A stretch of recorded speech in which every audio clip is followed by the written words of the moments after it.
말씀을 읽다 보니까 예수님께서 제자들을 한편으로는 책망하시는 것도 같고, 한편으로는 훈계하시는 것도 같고, 한편으로는 답답하신 마음을 표현하시는 것 같은 말씀이 있습니다. 17절에 보니까 어찌 떡이 없으므로 수군거리느냐, 아직도 알지 못하며 깨닫지 못하느냐, 너희 마음이 둔하냐, 이렇게 예수님께서 말씀을 하고 있습니다. 왜 예수님께서 이 말씀을 하셨을까요? 이전에 예수님께서는 제자들에게 이런 말씀을 하셨습니다. 예수께서 경고하여 이르시되 삼가 바리새인들의 누룩과 헤롯의 누룩을 주의하라고 이렇게 말씀하셨습니다. 제자들은 예수님의 말씀을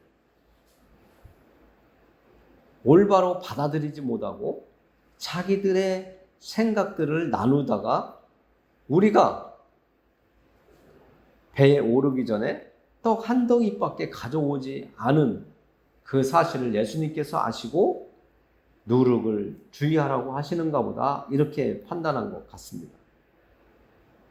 제자들은 예수님의 의도를 정확하게 파악하지 못하고 있음을 우리는 오늘 말씀을 통해서 알 수가 있습니다.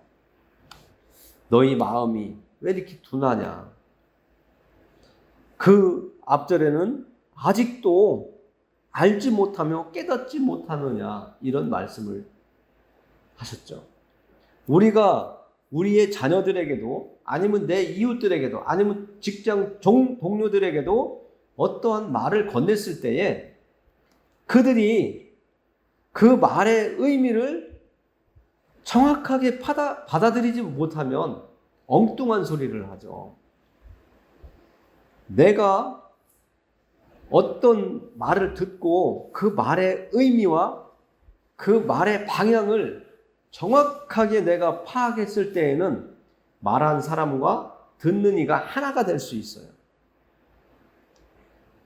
오늘 예수님의 제자들과 예수님의 대화는 하나가 된 것이 아니라 따로 노는 물과 기름처럼 서로 마음이 동하지 아니하고 서로 각자의 길을 가는 그런 모습을 보여주고 있습니다. 우리는 예수님께서 말한 누룩을 뭐라고 알아야 될까? 어떻게 깨달아야 될까? 우리는 좀 생각해 봐야 됩니다. 세상적인 누룩은 우리가 어떤 음식을 만들 때에 사용하면 참으로 유용할 때도 있고, 때로는 그 누룩으로 인해서 잘못된 누룩을 사용하다 보면 망치는 일이 있습니다. 이 누룩의 특징을 우리가 잠깐 살펴보면, 이 누룩은 예전에 빵을 만들 때에 우리는 많이 만나보고 보던 누룩입니다. 그때는 효소라고 했지만 오늘 성경에서는 누룩이라고 이야기하고 있습니다. 누룩은 밀가루와 반죽을 해서 그 반죽한 것을 찌게 되면 그 음식을 부풀게 하고 우리가 보기에도 조그만했던 것이 커다랗게 풍성하게 변화되는 능력을 가진 것을 우리는 알고 있습니다. 이 누룩의 특징은 작은 것이지만 크게 확장시키고 무언가 커다란 변화를 주고 있죠. 이 변화를 우리는 좋아하고 또 그런 역사가 일어나기를 원하죠. 사람들은 무언가를 땅에 심으면 그것이 자라서 더 많은 풍성한 열매를 원하는 것처럼 사람들은 이 누룩을 사용하여서 맛있는 음식을 더 풍성하게 보기 좋게 만드는 능력을 하나님께서 가지게 하셨습니다. 그러나 오늘 예수님께서 제자들에게 말씀하신 바리새인의 누룩과 헤롯의 누룩을 주의하라고 한 것은 이 음식에 넣은 이 누룩처럼 무언가 이로운 것을 주는 것이 아니라 예수님께서 말한 이 바리새인의 누룩과 헤롯의 누룩은 올바르지 않은 교훈, 바르지 못한 교육, 바르지 못한 종교 열심을, 의식을 이야기하고 있다는 것을 우리는 알아야 됩니다. 지난 시간 우리가 믿음을 가질 때에 바른 믿음이 있는가 하면 바르지 못한 믿음이 있다고 했습니다. 그리고 건강한 믿음이 있는가 하면 우리를 해롭게 하는 믿음이 있다고 했는데, 오늘 예수님께서 바리새인의 누룩과 헤롯의 누룩을 주의하라고 한 것은 좋지 않기 때문에 그런 거죠. 예수님은 참목자라고 요한복음에서 말씀하고 있죠. 참목자라면 내가 관리하고 있는 양들을 위해서 최선을 다하거든요. 오늘 예수님께서 제자들에게 누룩을 주의하라고 하고 하는 이 말씀을 주신 것은 제자들이 그 당시에 지도자로 있는 바리새인과 율법학자들, 그리고 정치적으로 힘을 가지고 있는 이 헤롯의 힘과 어떤 능력을 주의하라고 하는 것이죠. 그것을 주의하지 아니하면 예수님의 제자들도 어그러진 길, 잘못된 길로 갈 수 있기 때문에 이 말씀을 하신 것으로 우리는 받아들여야 됩니다. 오늘날도 모든 교회가 하나님의 말씀을 전하고 또 구역에서 어떤 소그룹에서 하나님의 말씀을 나누지만, 오늘 예수님이 말씀하신 것처럼 참된 교훈과 말씀이 아닌 것을 나누게 되고 주고받게 된다면 잘못된 결과를 가지게 되죠. 그것이 오늘날 우리가 흔히 말하는 사이비 종교들이 상당히 많이 있는 것을 알 수가 있습니다. 예수님은 오늘 제자들에게 이 누룩을 주의하라고 한 것은 하나님의 뜻과 다른, 하나님의 뜻인 것처럼 포장을 한 다른 교훈, 다른 복음을 전하고 있기 때문에 그것을 주의하라고 말씀하시는 거죠. 예수님께서 사랑하시고 예수님의 뒤를 이어서 하나님의 나라의 일을 감당할 예수님의 제자들이 헤롯의 누룩과 바리새인의 누룩에 빨려 들어가서 그 교훈을 받아들여서 예수님이 원하지 않는 다른 길로 가게 된다면 하나님의 계획은 망하게 되는 것이죠. 예수님은 제자들의 연약함을 알기에, 우리들의 연약함을 알기에 오늘도 바리새인의 누룩과 헤롯의 누룩을 조심하라는 것이죠. 영적으로 잘못된 말씀을 받아들이면 우리가 천국으로 가는 것이 아니라 지옥으로 가게 되어 있고요. 이 세상의 정치와 그 정권을 가진 이 땅의 정치자들의 잘못된 이끌림을 우리가 따르게 된다면 우리가 수렁에 빠지게 되어 있습니다. 죄악된 길로 갈 수밖에 없습니다. 그러면 우리는 하나님이 원하시는 삶을 이 땅에서 살아가기에 너무나 힘든 상황이 올 것입니다. 그래서 때로는 하나님의 말씀과 어그러진 길을 가는 이 세상의 문화와 정치인들이 가는 그 길이 잘못됐다고 항의도 하고 항거도 하고 때로는 많은 사람들이 모여서 집회도 하고 그러잖아요. 하나님의 뜻과 너무나 어그러진 하나님의 말씀과 아주 반대적인 길을 가게 될 때 우리는 또 잘못된 것을 그들에게 알리고 우리가 나아갈 길을 그들이 알 수 있도록 시정할 수 있도록 하는 것도 우리가 경건한 믿음을 지키기 위한 한 방법이기도 합니다. 하나님께서 모든 것을 우리가 집회할 때마다 반대하기 위한 반대가 아니라 하나님의 뜻을 올바로 세워갈 수 있는 그런 집회는 하나님께서 기뻐하실 것이라고 생각을 합니다.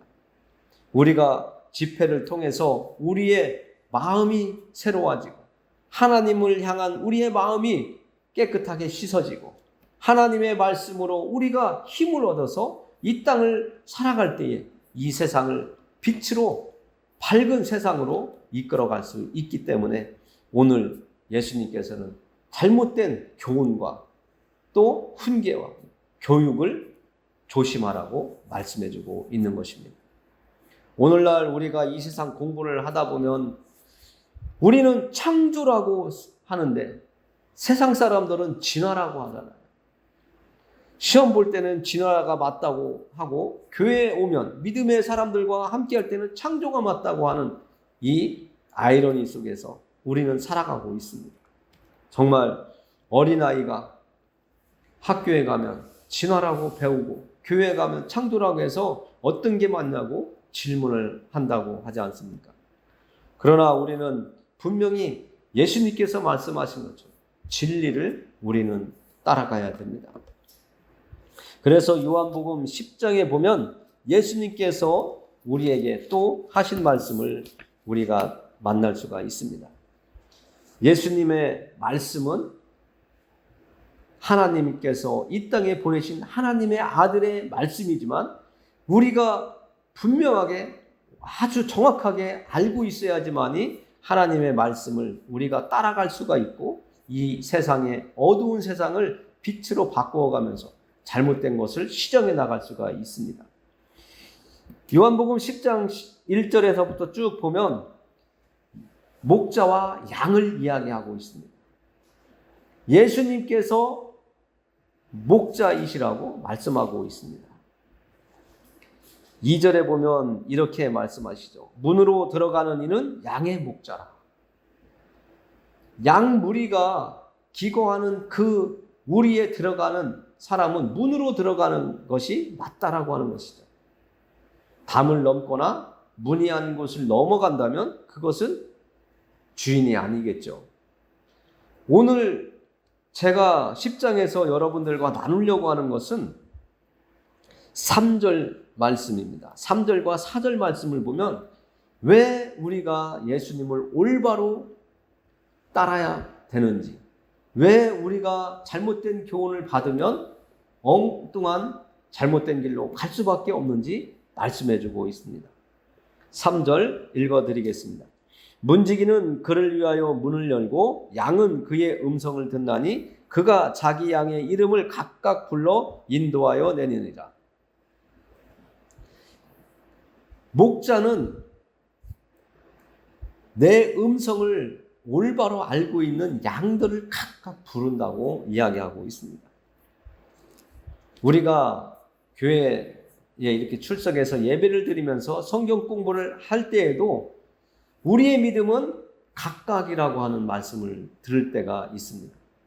하나님 앞에 아내가 믿는 하나님, 신랑이 믿는 하나님, 내 자녀들이 잘 믿고 있는 그 예수님을 의지해서 나도 천국에 가면 되지 않겠냐 이런 말씀들을 하는데 성경은 그렇다고 하지 않고 있습니다. 하나님의 말씀을 잘못 알고 있으면 그냥 두리뭉실 무리 속에 있으면 나도 그냥 천국에 갈 것처럼 생각하는 그런 사람들이 있는데 절대 그렇지 않습니다. 하나님은 오늘 말씀을 통해서 양의 이름을 각각 불러 인도하여 낸다고 말씀하고 있습니다. 그리고 그 양들은 문지기, 그러니까 목자의 음성을 듣는다고 말씀하고 있습니다. 그러니까 우리는 예수님께서 제자들에게 말씀하신 것처럼 세상의 교훈과 세상의 교육이 조심스럽다는 것이죠. 그리고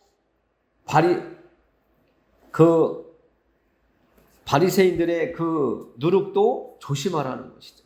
왜냐하면 하나님의 말씀과 뜻이 맞지 않는 부분들이 있기 때문이라는 거예요.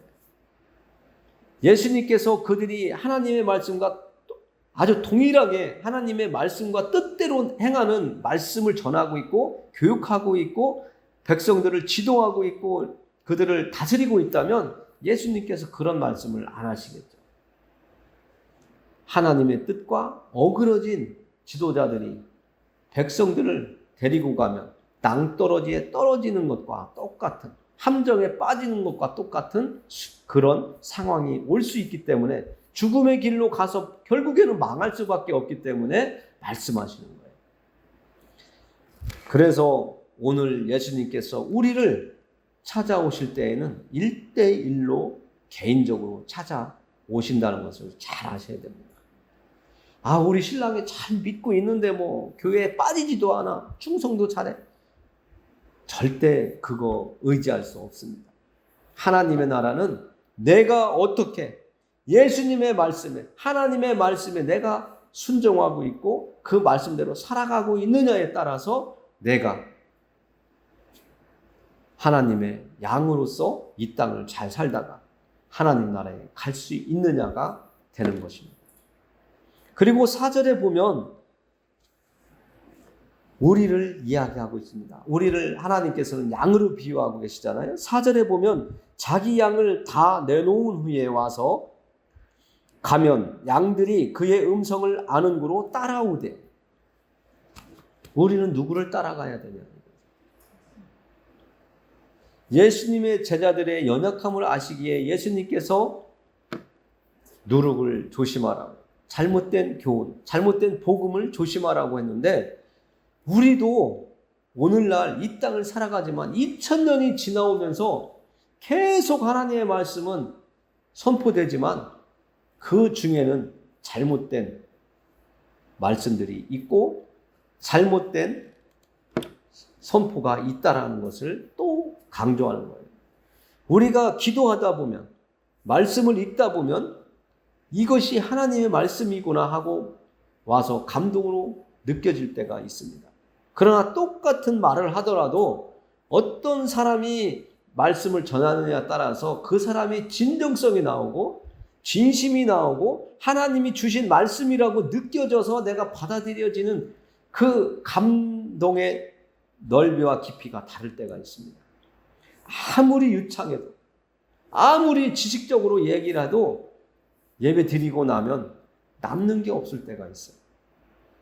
예배 드릴 때에는 정말 그런 것 같아 했다가도 예배가 끝나고 집에 돌아가서 오늘 예배 시간에 말씀을 생각해 보면 남는 것이 없고 느껴지는 것이 없다면 그것은 하나님께서 세우신 그 목자에게 말씀을 주실 때 그가 얼마나 하나님의 뜻에 합당하게 진정성 있게 말씀을 잘 대원했느냐, 그 차이도 있을 것이라고 저는 느낍니다. 우리도 집회에 가다 보면 정말 너무나 틀에 박힌 말씀들을 하는 분들이 있습니다. 그러나 정말 어떤 때는 촌교회 아니면 개척교회에 가서 보면 정말 떠듬떠듬하기도 하시고 어떤 때는 발음도 어떤 때는 막 듣기에 힘들 때도 있는데 뭔가 예배를 끝나고 나면 이 머릿속에는 안 나는데 이 마음속에는 뭔가 좀 느껴지는 게 오는데 그것이 뭘까? 막 고민할 때가 있었어요. 여러분들에게도 하나님이 주시는 은혜가 있을 때 하나님께서 여러분들을 각각 불러내어서 예배의 자리에 와서 함께 예배 드릴 수 있는 이 자리에 함께하게 하셨을 때에는 여러분들을 하나님께서는 지금 기르시고 있는 겁니다. 여러분들을 세워가고 있는 것입니다. 여러분들이 하나님의 뜻에 합당한 하나님의 양으로, 백성으로, 자녀로 세워져 갈 수 있도록 하나님이 원하시는 사람이 될 수 있도록 지금 세워가고 계신 거예요. 여러분들을 불러주실 때에는 여러분들이 하나님을 예배하는 것을 하나님이 원하시기 때문에 그렇다고 우리는 알아야 됩니다. 우리가 십계명을 보았을 때에도 첫 계명은 주 너희 하나님을 섬기라잖아요. 우리는 이 땅에 태어난 목적이 첫째가 하나님을 예배하고 섬기는 일이에요. 그 일을 위해서는 우리가 하나님의 말씀을 올바로 받아들여야 되고 바른 하나님의 말씀을 받아들여야 돼요. 오늘 예수님께서 제자들에게 하신 말씀은 아주 중요한 거예요. 정말 중요한 거예요. 생명의 길로 가느냐 사망의 길로 가느냐 갈림길이 되는 말씀을 우리에게 주신 거예요. 그래서 오늘 우리가 평소에 읽을 때에는 그냥 별거 아닌 것처럼 누룩을 주의하래 이렇게 하고 읽을 수 있지만 조금 더 양파 껍질을 벗기듯이 하나님의 마음과 하나님의 그 말씀의 의미를, 주신 의미를 파악하려고 묵상하다 보면 이렇게 그 말씀 한마디가 우리가 생명의 길로 가느냐 죽음의 사망의 길로 가느냐 갈림길이 되는 정말 어마어마한 그 교훈의 말씀이 되는 것입니다. 제자들은 예수님께서 그 누룩을 조심하라고 했을 때 단지 먹을 것을 가지고 오지 않아서 떡 한 덩이밖에 없는 것 때문에 고민을 하고 의논하고 했지만 예수님께서 말씀하신 것은 육신적인 것이 아니라 영적인 것을 제자들은 아직도 깨닫지 못하고 육적인 것에 매여 있는 것을 우리가 알 수가 있습니다. 그래서 오늘 말씀을 나누면서 우리가 교회에 10년을 다녔던 30년을 다녔던 그것이 중요한 것이 아니라 제자들처럼 예수님을 따라다니며 표적을 보고 기적을 보고 예수님이 정말 하나님께서 말씀하신 메시아인 것을 느꼈으면서도 아직도 육적인 것에 매여서 예수님이 말씀하시는 그 의미와 뜻을 파악하지 못하는 이 둔한 제자들의 모습을 보면서 예수님이 얼마나 답답하셨으면 아직도 알지 못하며 깨닫지 못하느냐, 너희 마음이 둔하냐, 이렇게 질문하는 것을 우리가 17절에서 만나고 있습니다. 우리가 예수님께서 제자들에게 말씀하신 것처럼 우리에게도 둔하냐, 왜 이렇게 둔하냐 말씀하실 수 있어요. 우리가 하나님을 섬기는 동안 민첩했으면 좋겠습니다. 하나님의 말씀을 들으면 깨닫고 알아가고 믿고 하나님께 감사를 드리는 예배의 자리에 우리가 섰으면 좋겠습니다. 그것은 우리가 하나님의 말씀을 올바로 따라가고 받아들이고 믿고 그 말씀대로 살아가려고 할 때에 우리가 그렇게 되지 아니할까. 하나님께서는 우리에게 주시는 것을 다 받아먹고 정말 건강하고 살이 뽀동뽀동 찌고 털도 이쁘게 자라나는 그런 양들이 되기를 원하십니다. 오늘 예수님께서 제자들에게 말씀하신 것처럼 아직도 깨닫지 못하느냐 이런 말씀을 하지 않도록 우리가 하나님의 말씀을 볼 때에는 정말 이 말씀이 생명의 말씀이고 바른 믿음이고 예수님이 제자들에게 말했던 잘못된 교훈이나 말씀을 너희들이 조심해야 된다고 하는 이 말인데도 깨닫지 못하는 그 어리석음에 빠져서 정말 예수님의 마음을 아프게 하는 그런 일이 없기를 바랍니다. 말씀을 마무리하면서 기도하겠습니다. 떡 하나밖에 없어서 예수님 앞에서 두려워하던 제자들, 예수님의 말씀의 깊이와 의미와 방향도 올바로 판단하지 못했던 그 제자들의 모습이 저희들의 모습이 아닌가 저희들이 되돌아봅니다. 예수님께서 그들에게 예를 들어가면서 5,000명을 먹였던 사건과 4,000명을 먹였던 사건을 기억나게 하시면서 제자들을 깨닫게 해주시고 너희들이 먹을 것 때문에 매여 있는 그 사고가 이제는 영적으로 하나님의 말씀을 받아먹기에 합당한 자로 더 성장하고 깨달아지는 너희들이 되기를 원하신다고 하는 그 마음을 전하셨던 예수님의 마음이 우리의 마음을 울리기를 원합니다. 하나님, 저희들이 한 시간 한 시간 하나님 앞에 나와서 예배드릴 때마다 말씀을 받아먹을 때마다 우리가 더욱더 영적인 사람으로 성령이 충만한 사람으로 하나님의 말씀을 의지하며 이 세상을 살아갈 수 있는 하나님의 백성으로 든든하게 서갈 수 있도록 도와주시옵소서. 성령 하나님의 인도하심을 구하오며 우리를 죄에서 구원하여 주신 예수님의 이름을 의지하여 기도했습니다. 아멘.